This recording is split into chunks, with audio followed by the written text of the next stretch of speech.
बिस्मिल्लाहिर्रहमानिर्रहीम। एग्री किसान पाकिस्तान में काश्तकार भाइयों को वेलकम करता हूं। मैं हूं आपका होस्ट चौधरी आज़म। काश्तकार भाइयों, ये जो फसल आपको नज़र आ रही है, ये प्याज की फसल है जो दिसंबर में काश्त की गई थी।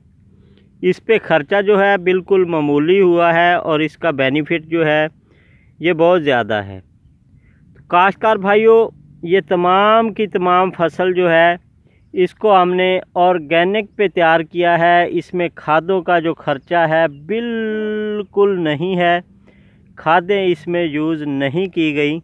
तो अगर मैं आप दोस्तों को कैमरा क्लोज़ करके दिखाऊं तो इस प्याज का जो साइज़ है वो भी आपको बेहतर और बेहतरीन नज़र आएगा। मंडी में इसका रेट जो है 1200 रुपये फ़ी मन तक लग रहा है।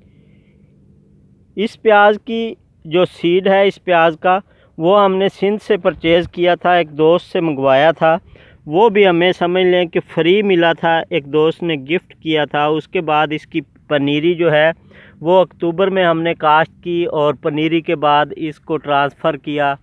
तो अब यह है कि इसी फसल को हम यहाँ से क्रॉप करके इस फसल को हम यहाँ से काट के मंडी में सेल कर देंगे और इसी जगह पे जो है रिप्लेस इसके जो है वो ज्वार हम काश्त करेंगे, जो गंदम की कटाई के साथ ही तैयार हो जाएगी। और अगर देखा जाए तो मंडी में उसका जो रेट है वो बहुत अच्छा लगेगा।